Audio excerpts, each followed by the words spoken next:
Hi friends, आपका मेरे channel पर एक बार फिर बहुत बहुत स्वागत है। अगर आपने मेरे चैनल को अभी तक सब्सक्राइब नहीं किया है तो चैनल को सब्सक्राइब कर लीजिए और बेल आइकन को प्रेस कर लीजिए। फ्रेंड्स, आज की वीडियो में हम लोग एक बहुत ही मोटिवेशनल कहानी सुनने जा रहे हैं जिसका शीर्षक है मनुष्य की कीमत।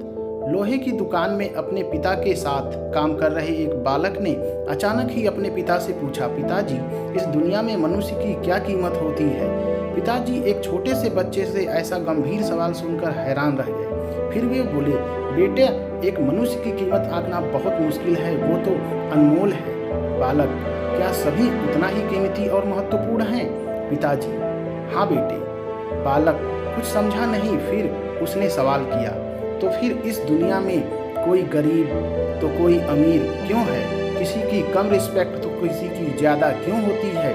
सवाल सुनकर पिताजी कुछ देर तक शांत रहे और फिर बालक से स्टोर रूम में पड़ा एक लोहे का राड लाने को कहा। राड लाते ही पिताजी ने पूछा, इसकी क्या कीमत होगी? बालक, 200 रुपये।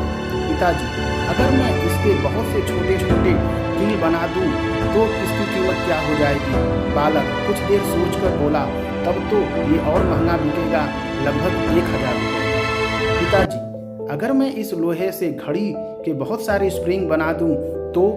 बालक कुछ देर गणना करता रहा और फिर एकदम से उत्साहित होकर बोला, अब तो इसकी कीमत बहुत ज़्यादा हो जाएगी। फिर पिताजी उसे समझाते हुए बोले, ठीक उसी तरह मनुष्य की कीमत इसमें नहीं कि वो अभी क्या है, बल्कि इसमें है कि वो अपने आप को क्या बना सकता है।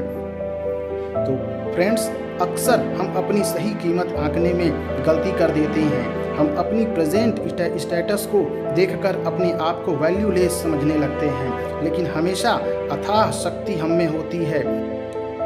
हमारा जीवन हमेशा संभावनाओं से भरा होता है। हमारी जीवन में कई बार स्थितियां अच्छी नहीं होती हैं, पर इससे हमारी वैल्यू कम नहीं होती है। मनुष्य के रूप में हमारा जन्म इस दुनिया में हुआ है, इसका मतलब है हम बहुत स्पेशल और इम्पोर्टेंट हैं। हमें हमेशा अपने आप को इम्प्रूव करते रहना चाहिए और अपनी सही कीमत प्राप्त करने की दिशा में बढ़ते रहना चाहिए।